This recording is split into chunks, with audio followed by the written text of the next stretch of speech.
From Julio Cruz and Gaylord Perry to Alvin Davis and Harold Reynolds to father and son back to back bombs. From Junior J, Joey, and Edgar with Randy, A-Rod, Dan, and the Sheriff to Ichiro Moyer and Mikey C to King Felix, Kyle Cruz, and Cano to the present with Julio, Gilbert, Kirby, and Cal. I don't believe it. It just continues. My, oh my, it's another sports podcast. My, oh my, it's another sports podcast. We got our super producer, Indy, out there in Nashville, Tennessee. That's Vaden Podcast Services. Vaden Podcast Services bringing this show to life. Got to give a shout out to the homies in the live chat. Hope everybody had a happy Easter. We decided we needed to spend time with our families last week, but we are back. Major League Baseball is flowing, but y'all know my main man Sam will mess around and get a triple-double. Sam, how you doing, bro? Doing good. Just got back from vacation about an hour ago and hopped on here. So yeah, doing awesome. How about yourself? Oh man, we're doing great. We're doing great because the Mariners are back, and you know how much I love baseball. Talking about loving baseball, shout out to our friends at Romantic About Baseball. Fantastic follow on Facebook. Look for Baseball Podcasters United, man. These are passionate major league pods from all over the country. Check out our friends at Romantic About Baseball. Sam, what I'm loving is the Mariners were in a very precarious situation. They were playing a bad brand of baseball pretty much across the board, minus a couple starts here and there by our pitchers. But peaks and valleys of a baseball season. Talk to me, Sam. They're flipping the script against Houston in a desperately needed winning streak. Yeah, dude. I mean, I don't think the pitching had too many bad starts. I mean, No. yeah, they were pretty solid throughout. We have, I think, the second best bullpen right now in baseball. They've been kind of lights out. Farrar is finally looking like the guy we actually wanted to acquire from the beginning. And yes, man, as long as the bats kind of start picking things up and get their timing down, I think we'll be fine. I like their encouraging signs from Young. And Donovan has been also good. Luke Raley is off to a hot start. Yes. So as soon as we get our, main stars going too, man, yeah, we'll be good to go, in my opinion.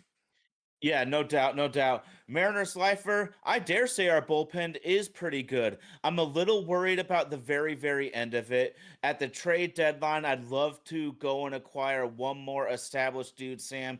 But you said it. Ferrer hasn't necessarily been perfect, but our defense was really, really disappointing to start the season. I was so disappointed by the defense to start, man. And I just want to get into an overall baseball rant, Sam, is you know how much I love playing second base. And there's a reason I played second and not third. And although Brendan Donovan's a fantastic major league player, I'm so excited we traded for him. He's paid immediate dividends. The Mariners don't value third base the way I think they should, man. Third base requires you to be a little bit crazy. You got to be really tough. You have to have quick reflexes, and you need to have a cannon for an arm. Those are all attributes that lots of great ball players just don't have, and only a few do. So once again, it disappoints me that the Mariners seem to devalue third base when I think it's a premium position, Sam, because a few Donovan throwing errors and the season could maybe be a couple wins better right now. Yeah, without a doubt. I mean, and Young has had his lumps this year and last year at second base as well. And so the defense on whole hasn't been what I would like, to say the least. I mean, I hate sloppy games, sports, football, doesn't matter, baseball. Yeah, you got to have the details and the fundamentals locked down. And yeah, they seem to be lacking on the defense right now. Yeah, no doubt, no doubt. It can always go up, though, man. Sunday evening, I am pumped that we're playing Mariners baseball again, man. It was a really bad brand early on. Shout out to our friend Nico. And also, if y'all want to check out Diamond Talk, y'all check out our friend Nico at Diamond Talk, the East Coast Mariners fan.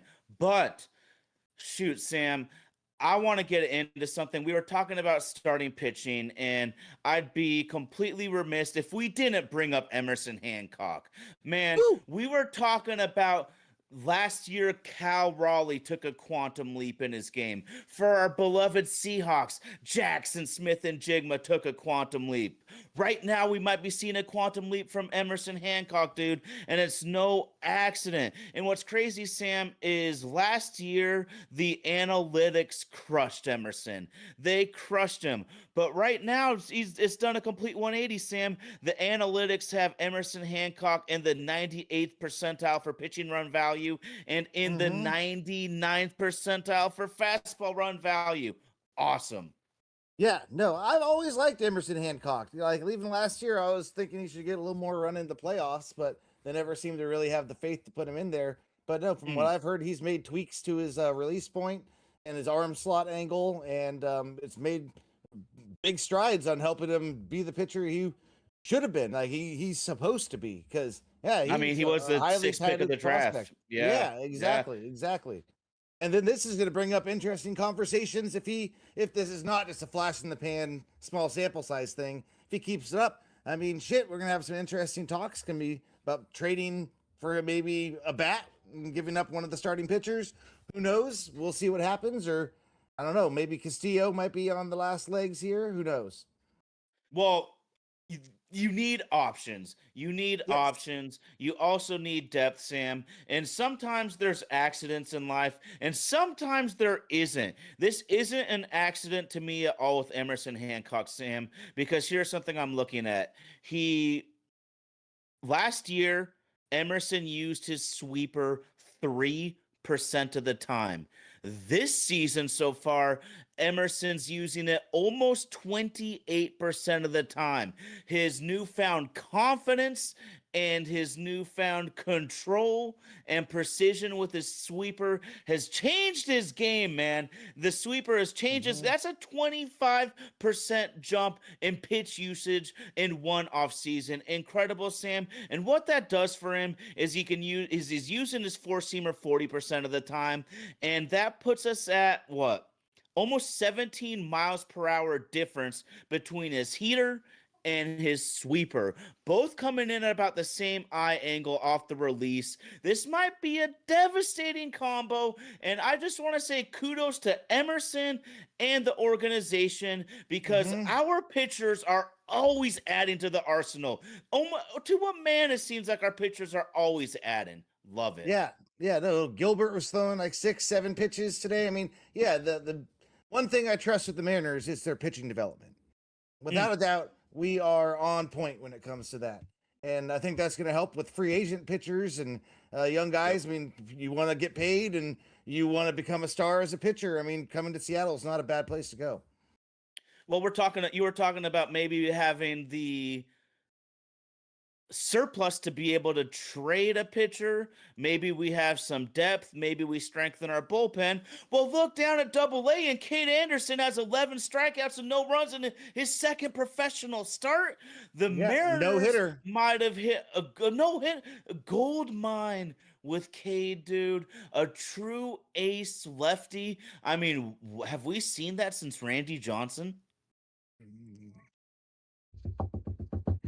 Not really. God, there was someone who we had. Was it the Big Maple? No, I forget. Who was not Big like Maple, a true ace, good, though. but he wasn't that. Not a true No, ace. we're not talking about Eric Bedard. I don't want to go back. No, hell, God, no. Oh my God, no. Mariners life for Cade Anderson, as in the K for strikeout.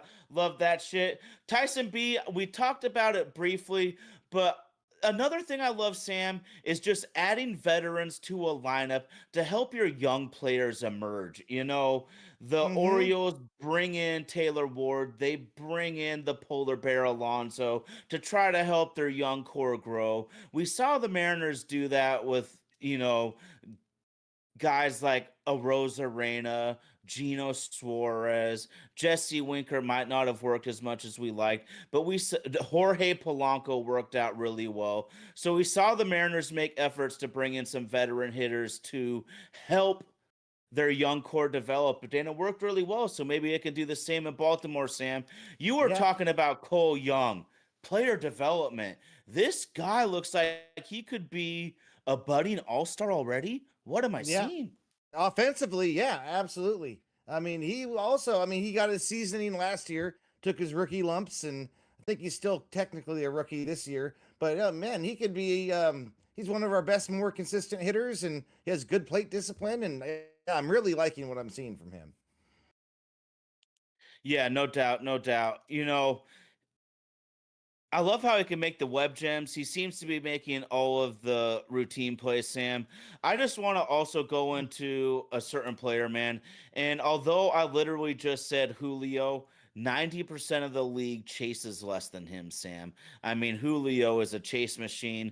But in a critical moment in game 2 Saturday night versus Houston, Julio sees an at bat with 4 sliders to 1 fastball. We know that's how the league is going to pitch him. And until he hits his way out of that situation, that's what he's going to see. Sam, what does Julio do on the 4th slider? He jacks that bitch out to dead center field. Game tying home run. And I hope Julio just bottles that up because he's got the natural strength, the natural bat speed. If he just trusts himself, he doesn't need to swing for a 500-foot home run. A really good double swing for Julio and his bat speed is a lot of home runs, man. And if we see more of that from him, that's a game changer for the team and for himself as an individual. Oh, absolutely. I mean, Julio, if he can just live up to that potential fully, I mean, we've all been waiting on it. And the slow starts have been kind of a thorn in his side because if he was playing like he does when the weather warms up all year, even, God, just average at the beginning, just not shitting the bed constantly. I mean, he would be up there a little bit higher for MVP votes because, yeah, man, he is an extremely talented player. In Gold Glove center fielder like talent, I mean, yeah, he's awesome. I hope he really puts it together this year and really busts out of that slump a little earlier. And Major League Baseball is really hard. Dude, Major League Baseball is really freaking hard, man. Sometimes we take for granted the guys that are killing it in the game, man. And I'm just so thrilled that the Mariners were able to flip the script, Sam, because at 4-9 to start the season, at 4-9, I'm not panicking, but I think you'd be naive if you weren't concerned. Like there was reason to be concerned there, because here's the thing, Sam, is 4-9 over in 2 weeks. You can overcome that. But if you continue that play for 6 weeks, all of a sudden, after 6 weeks, you're 12-27, and it's looking bleak. Yeah, that's true. Yeah, I wasn't panicking at all. I mean, I don't know, the Mariners. This is what they do.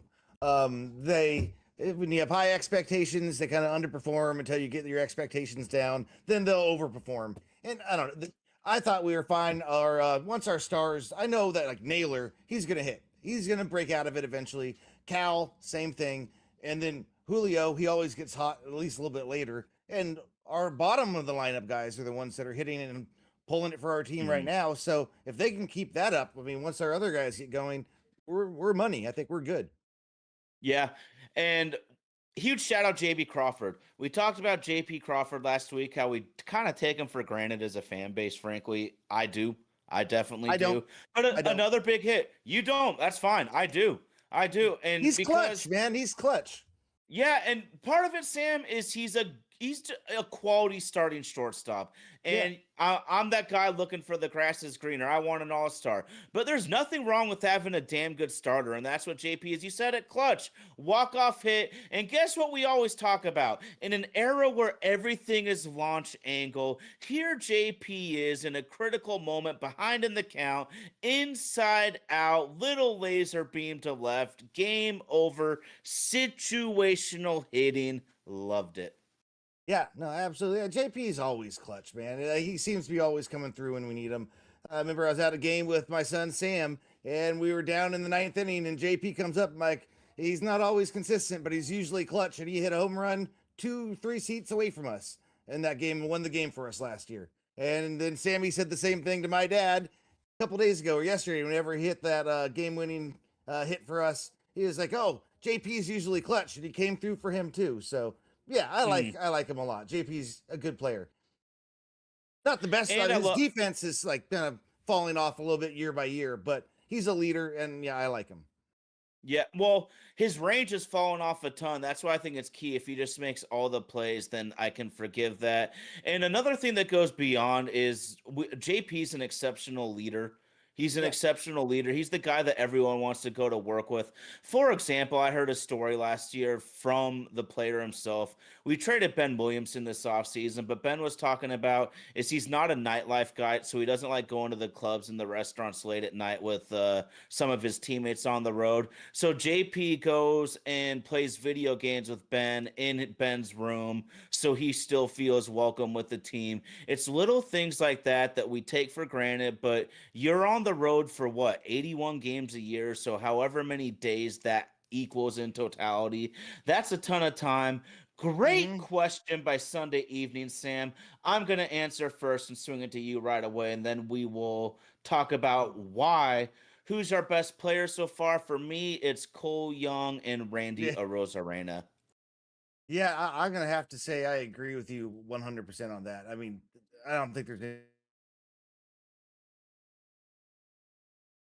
pitching has been locked down. It's hard to pick a pitcher who's Woo. I mean, Woo's been pretty fucking awesome also, but yeah, without a doubt. No, Brendan Donovan. I'm gonna throw Brendan Donovan in there. Yeah, the injuries have Offensively, been sliding down for me a little bit, but when he's been in there, he's been exceptional. And here's a guy, Sam, that I don't know how much it was intentional, but in terms of batting style and stature of human, Brendan Donovan might be the best possible influence on what Cole Young could be in his career. And I think Cole Young has even much more power potential than Donovan is going to put out production wise in his career. I just think that Young's going to be able to, and probably has already, learned so much from Donovan. And also, shout out Luke Raley. Luke Raley just goes out there and plays hard every night, and he is making some contributions with the bat. You said it earlier. and It's zone. that Canzone. You know I love me some Canzone. Yeah, me You too. know I love me some Canzone. Last year was real too. That shit last year was real because Hmm. plate discipline, fouling off pitchers' pitches, taking really tough takes that are just slightly off the plate, getting singles, getting fouls on really good little things like that are why I think Dom is real. It's not just those easy home runs we can see him hit, man. This guy's really turned into a more meticulous thinking type of hitter, in my opinion. Yeah, and he's averaging what 95, like 96 miles an hour on his exit velocity right now too, which is I think leading the Woo-hoo-hoo! team. So yeah, no, Woo! he's real right now. He's really hitting it and hitting it hard and hitting it well for us. What's his batting average? It's not, who cares about batting average, but Well, yeah, especially this time of year, dude. I mean, yeah, you got some yeah. of the best play. I mean, Julio's still hitting under 130, and I'm seeing signs of life. I am not worried about Naylor, though, and I have seen a little bit of good contact with him, Sam. I wouldn't be opposed to maybe dropping him to 5 or 6 just to get his swag back here, but that's something to keep an eye on here. Yeah, long term, I'm not worried about Naylor at all. I'm a Naylor Hmm. believer. Yeah, yeah. Right now, he's not hitting how he wants to. He has had a lot of hard hit balls that I've seen. Yeah. I mean, yeah, and he's just gotten a little bit unlucky, and it'll come around. It's baseball. Hmm. I am a believer though in sometimes taking the pressure off a player, Sam. There's Yeah, actually been a time or two in my life where I was at leadoff and started struggling a little bit, got bumped down to 6, 7, 8, found my swag again, and the team and myself are starting to take off again.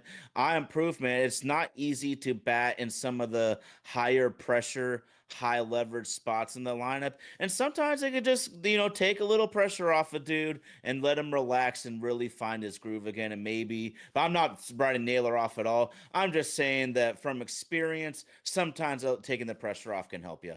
yeah. No, it wouldn't hurt. That's for sure. I mean, but yeah, he's the one of the one guy who I would think will live up to his back of his baseball card almost every single year. I have a lot of trust in him. He's No doubt, consistent. no doubt. Well, I got to ask you, Sam. I mean, the Mariners, let's rewind a little bit though. We went to Texas. We scored a measly 3 runs over 3 games at Texas. Now we've exploded for the first 3 games against Houston for nearly 8 runs a game. What team is this? Is Houston's pitching possibly that bad? Yes. That's what I Yeah. was going to Yes. Because, I mean, how many walks did they have today? Like 9, 8, 9, 10? Yeah, I don't know. 2 constant, hit by pitches. constant walks, and We left a lot of guys stranded on base. That's what's worrying me right now is that the stats are, I mean, the score is looking pretty good, but the hitting's still just not there yet. And that's the, yeah, we need to turn it this around. might be the Mariners though, because even last year when they took it further than any Mariners team ever had before, they still had some pretty stinky numbers with runners in scoring position, man. This is almost just a volume team, man, where this shooter's got the green light and he's gonna keep hucking it, and eventually a couple are gonna go in. At least you hope so. I lost you for a second. Didn't hear what you said. What'd you say? Oh, I'm just saying the Mariners seem to be one of those high volume teams, man. Like they even last year when they had their best season ever, they had some pretty shaky statistics with runners in scoring position, man. That might not never be their MO, but they really just got to keep plugging and get them hits when it counts. Yeah, it just worries me when we got like no outs, bases loaded a couple times. You know what I mean? It seemed like second and third, 1 out, no outs, and we're really struggling to push the guys home. We get 1 run, and that's it. We got to take advantage of those situations. Yeah, no doubt, no doubt. And I think I was a little bit right on Ref Snyder. Yeah, he is not is limited at bat so far, but he's not looking too hot in my opinion. Are you thinking he might be Solano 2.0? Yeah, I am. I am. Okay, He here's the left-handed thing. pitching so well throughout the years that it's hard to write him off. But Okay, here's another huge question, Sam. Like, is the difference between Fenway Park and T-Mobile Park in terms of hitting advantages that different? It might be. yeah, Especially in really April, man. I promise you, everyone can hit it a lot further in July in this state than right now. Crazy. Yeah. No, I think that going back to the Houston thing, I think their pitching might sink them this year because they're in trouble right now. I mean, I don't know who we're playing next tomorrow because I think it's still a to be determined situation. But with the guys on injury, like it's not looking good. They got the best or one of the best offenses, but if they can't pitch, they're fucked. Well, the Mariners have just been the Mariners have shredded the Houston's arms up. Yeah. Yeah, Like, I think I heard the going stat forward, today. they're in trouble. Going forward, they're in trouble right now because Yeah, their arms are out of gas. And like Texas Power just popped in here. He thinks they've got a bunch of minor leaguers in there right now. They're starting minor leaguers tomorrow, I think, and today. I don't know who that guy was, but he wasn't good. We went from a team that could not hit in Arlington, came up to Seattle, and looked like the 1920s New York Yankees all of a sudden. It's got to be a little bit of the pitching. Yeah, no, it has to be. I mean, they have been looking pretty bush league, in my opinion, when it comes to their pitching. But they're what closers hurt. Whatever has happened to what's his name? Their guy who's been closing for him, he is falling off. It's his like fastballs down to like a 93, 92 miles an hour. Oh, wow. I get the guy's name right now. Hater. He was a killer. No, the other guy, the guy who's starting for him right now. Oh, really? Yeah, who was their starter? I'll look it up and see what it was. Yeah, no, he's not looking hot right now, and he was used to be their stud. Well, this makes me nervous. We have the most forced rivalry ever. Shout out to Ocean View, man. Ocean View's in the house right now, man. The San Diego Padres, man. The Eddie Vedder Cup. Where are my rock and roll fans at? Pearl Jam, Even Flow. I'm Still Alive. The Eddie Vedder Cup, man.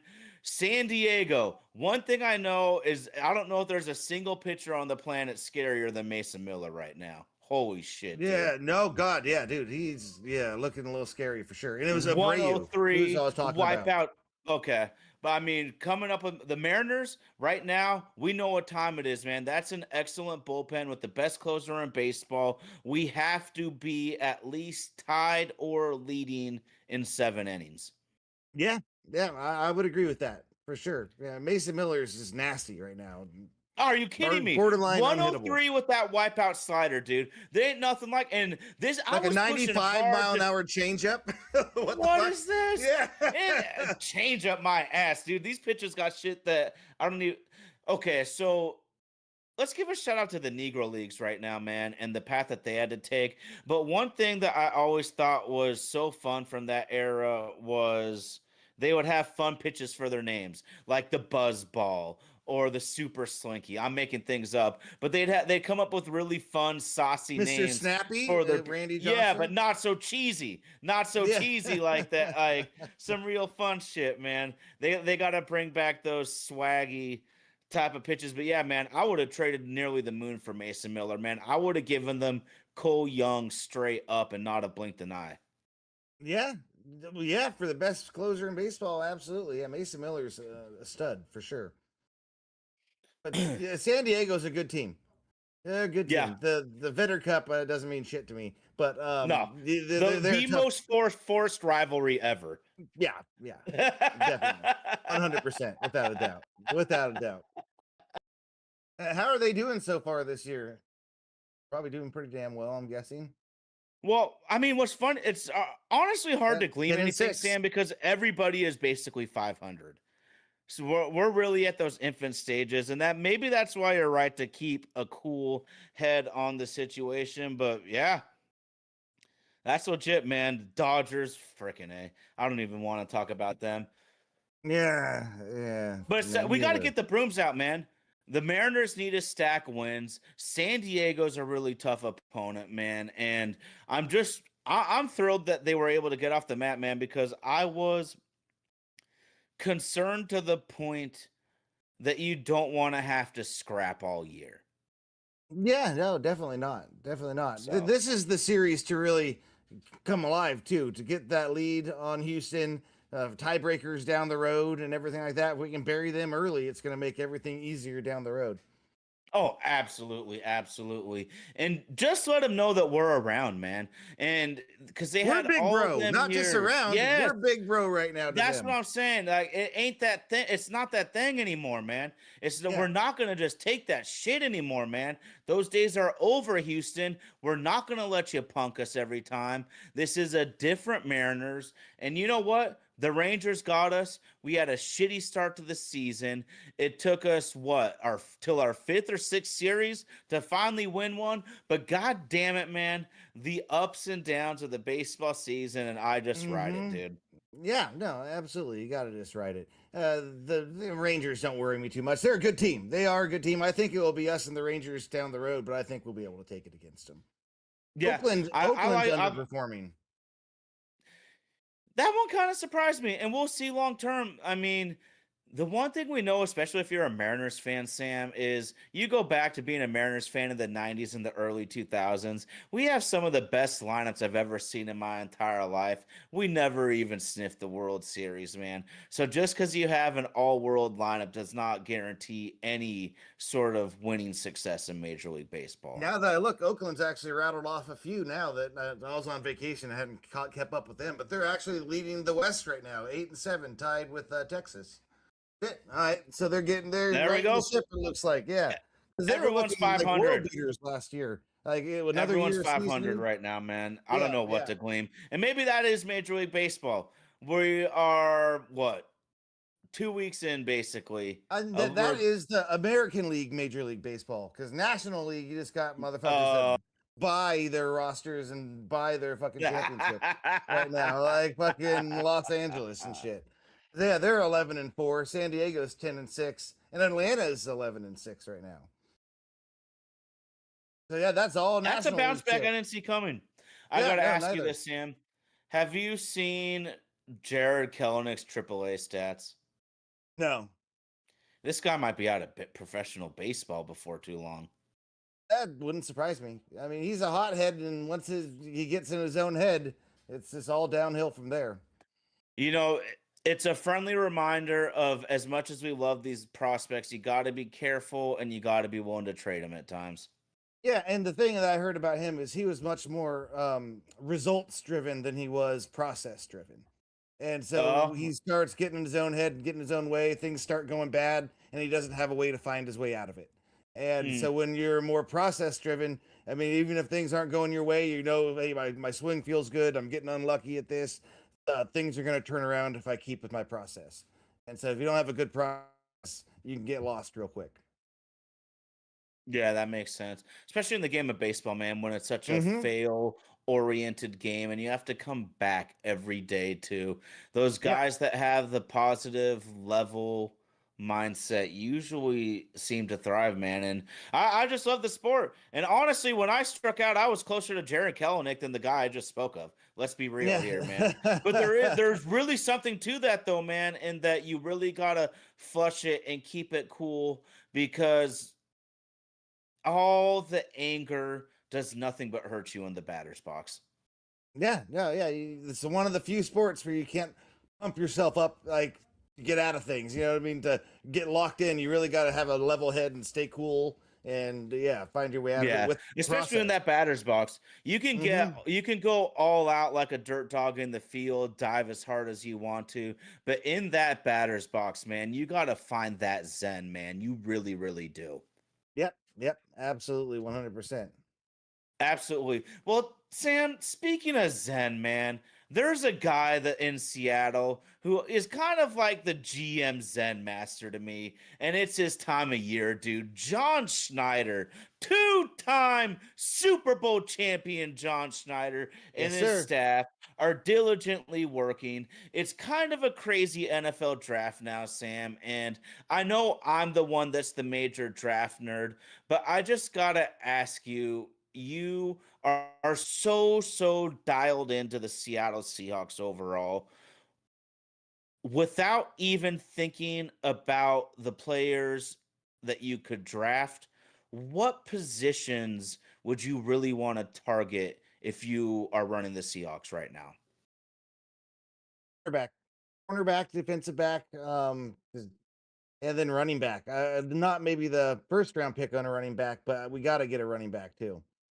Mm, And okay. Edge, man, I agree with Sunday evening right there with Edge. You got to throw that in too, because we Well, lost a little bit I of our think depth. Edge might is right up there for me. Edge is way up there for me, Sam. Way up there, dude. And We still got the horses, in my opinion. If we can get a serviceable guy, yeah, and then a younger, maybe second, third round, something like that.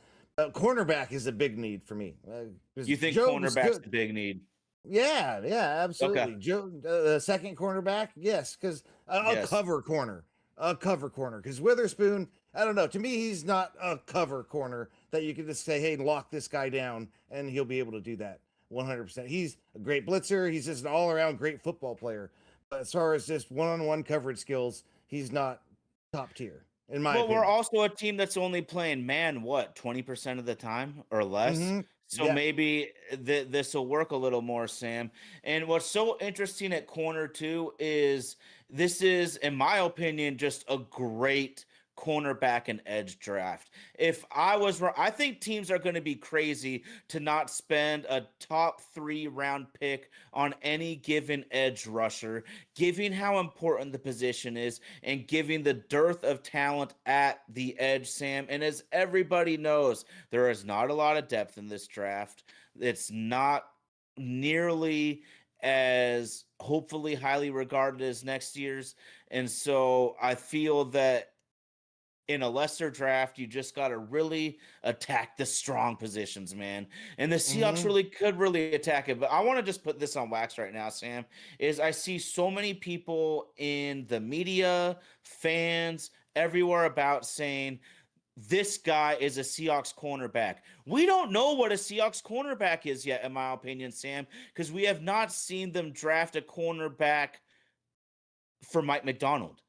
Mike McDonald used all the cornerbacks that were from Pete Carroll. Look how fucking good they did, but with those guys, by the way. But Yeah. we're gonna get to see what is he looking for. Is he looking for maybe a guy that's more of a technician, a little more seasoned, like an Avion Terrell, Brandon Cisse? I love his Mm-hmm. aggressiveness. He's big, strong, physical, and fast. But Sam, I like Cisse's play style more, but Terrell's probably a better player. So it's going to be interesting to see.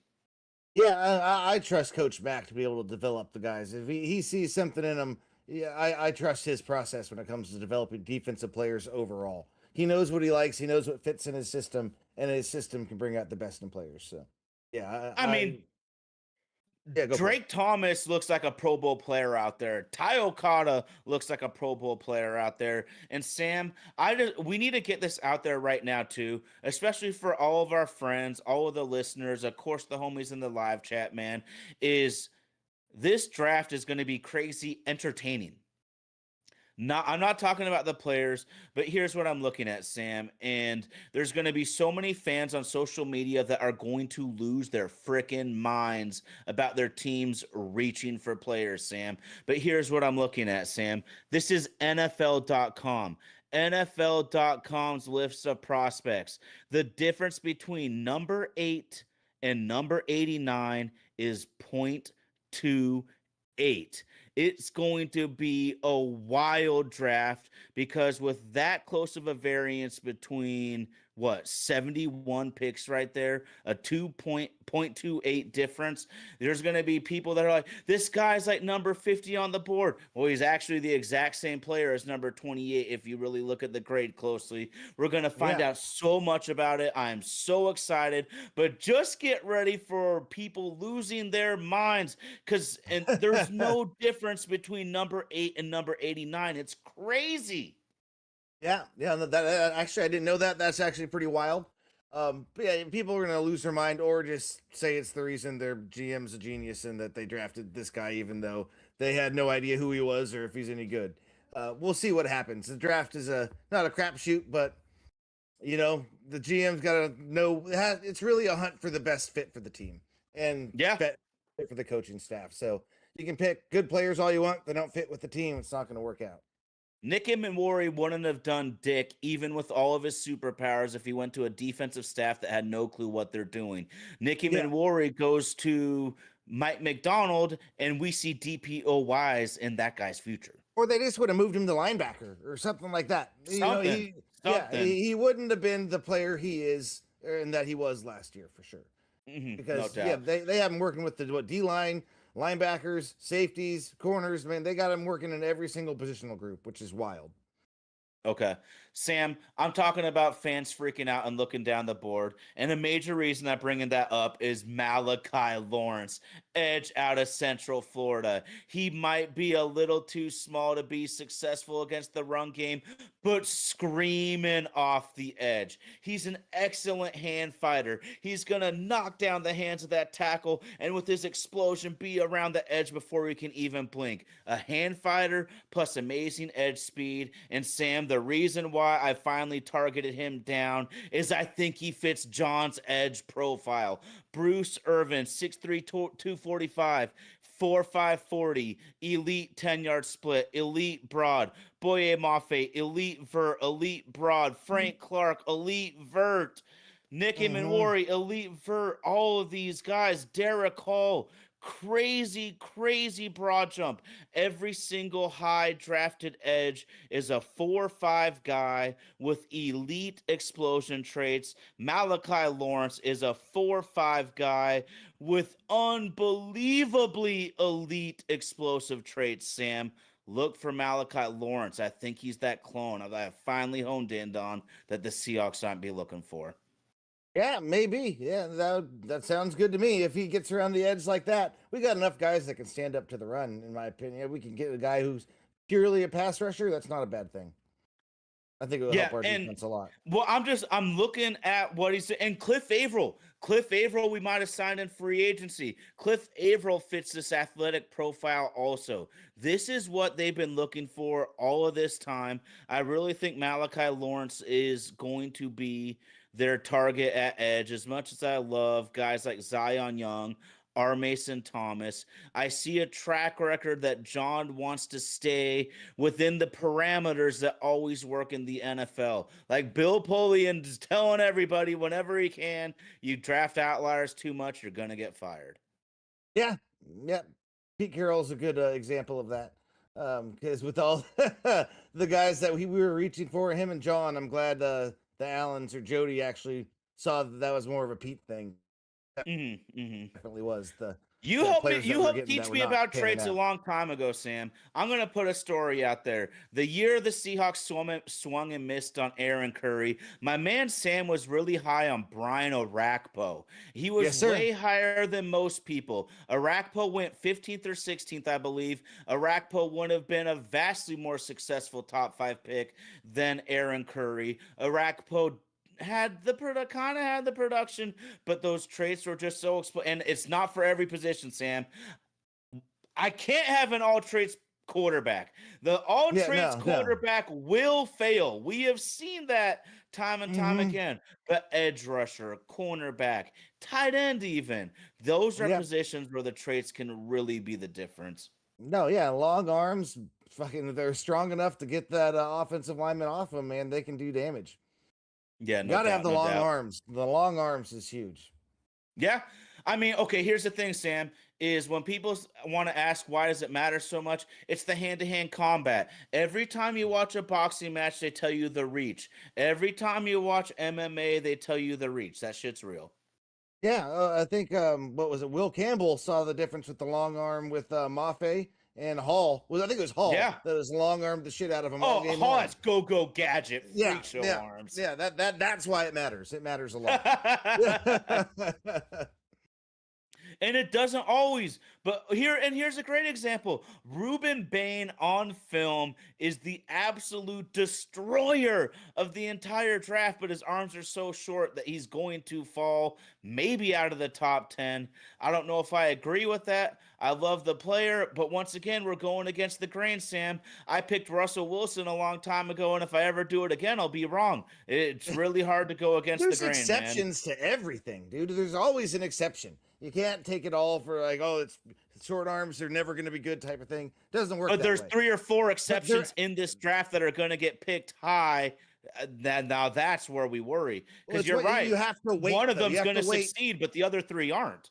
Yeah, it's going to be a weighted thing. So basically, or his other talents and skill sets outweighing the fact that his arms might be a little bit shorter. Mhm. Because no matter what, it's putting them at a disadvantage. But there's ways around it. There's been plenty of Yeah. offensive linemen Yeah. with short arms and Yep. defensive linemen with shorter arms, Yep. and they just have to have a different playing style. They're naturally at a little bit of a disadvantage, but it can Yeah. be overcame. So it's Absolutely. not end all be all, but having long arms is important. Yeah. You just if they're going to be shorter offensive line wise, you just have to have much more exceptional balance, better for footwork, better timing. Mariners lifer, I would absolutely use a really high pick on Ruben Bain too. I'm just saying, like you got to put your stamp somewhere. But there's going to be a line of demarcation where it's just not going to work anymore. And we're going against the grain. We are going against history to bet on a guy like Ruben Bain, Sam. That guy just destroys shop. Yeah. Dude, oh my goodness, destroys And look, shop. the But Aaron Donald was like supposed to be yeah, too small coming out of the fucking college and shit too. Look at him, one of the best of all time. So I mean, it all just what they can do with their skill. mhm. And honestly, Sam, history shows us that edge rushers with short arms have had a much higher success rate than offensive tackles with short arms. Hmm. That's clear as day. Yeah, that is definitely true. Definitely true.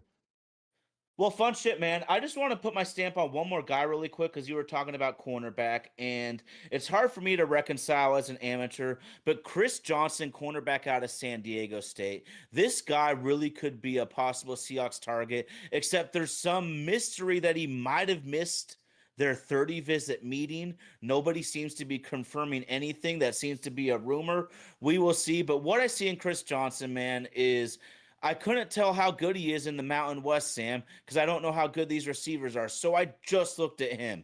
I'm literally just watching him. Explosive feet, great in off zone coverage, great in off zone coverage. He can get the pick, take it to the house. But the one thing I love, man, is I talk about the 1-2 step explosion on the edge rusher. This guy, 1-2 step, man, he puts his foot in the ground to change directions, and it's not quick. He explodes when he puts his foot in the ground to make a move on the ball. Chris Johnson is just another name to watch as a possible Seahawks target. Well, I say all this, Sam. We know John Schneider, man. Where's my Fleetwood Mac? What Fleetwood Mac fans at, dude? John's gonna go his own way. No, yeah, always. I've given up on trying to guess what John and them are gonna do. I'm never right about it, and so I'm just happy to take it as it comes. And, yeah, it is what it is. But yeah, no, I heard he like either canceled his visit or I don't know. There's some drama going on. He might be off the boards for the Seahawks now. Not a lot of concrete facts about this, but yeah, I just saw that right before getting on here, actually. Yeah, and I thought that was because no one's corroborating anything at all. So it's just a weird one. We know John's trying to tighten his board up now, which seems to have worked with great success. So, Mm-hmm. And I think I don't know. I think we're trading that pick. I just do not see yeah. us Well, I know taking John only wants to 4 trade the bites of pick. The apple. problem is if someone wants to come and get it. That's my only worry. I 100% think that John wants to trade down. Now, do we find someone that can make the deal work? That's the question. Yeah, well, I mean, they could find someone that will make the deal work. They might not get as much back as they originally wanted, but if Okay. we're, you know what I mean? Like they can make it Mhm. work one way or another. I think we're trading that pick no matter what. Yeah. And maybe not no matter what, but a goddamn good chance. Yeah. I just don't want to see us trading any pick next year for anything this fucking year. No thanks. What's crazy, Sam, is they have only 4 picks this year, but they haven't traded back with their top pick in nearly a decade now. But they've never been at 32. 32 is such a disadvantageous situation to be in, man. Whenever I look at like the draft boards, man, 32, 64, 96, you just see the biggest group of good players that are coming off the board each time. That's got to be a bad, devastating feeling as an evaluator like John. No, definitely for sure. I kind of got cut out again. I think my internet's fucking up a little bit, but so I didn't hear your whole thing there. But yeah, we've really been covering the bases, man, and we've been kind of spreading out the draft as we go. And I've done so much studying, man. It's like I'm almost done with this shit, man. I'm ready to just listen to music at work, man, and get the real shit here already. It's like you study so much. I'm done with this shit. Can we have the test already? Yeah, no, for sure. Yeah, I'm gonna cram my draft stuff there at the very end there once all the dust settles because there's so much just fucking pro days and all this other shit happening that I wait till all the fucking facts are really there before I start making my opinions. No doubt. I'm a waiter when it comes to the draft. Well, man, we got the draft around the corner. I'm just so pumped with the Seahawks opportunities, man. They're going to try to make a repeat, man. But of course, the Seattle Mariners, man, I was so disappointed to the first 2 weeks of the season. We're starting to flip the script. The schedule doesn't get any easier, so we needed to get our confidence up against Houston. Fuck the Astros. Screw the trash cans. Sam, is there anything you got for the people? I just want to say, how many games have we beat the Astros in a row regular season? Well, I know it's 3 right now. I'm talking going back to last year. Didn't we sweep 4 games, sweep them to the end of the year last year? So it might be 7, 8 in a row, something like that. Pretty sure it's around there if my memory holds correct on that. Yeah, fuck the Astros. There we go. Agreed. Well, y'all know, my oh my, it's another sports podcast. Shout out to Nashville's Tennessee Indy. That's Vaden Podcast Services. Vaden Podcast Services. Shout out to the live chat. Thank you for all the energy and the knowledge. Shout out RAB. Shout out to my homie Sam. It's your boy Ty. My oh my, it's another sports podcast. Let's go, Ems. Let's go.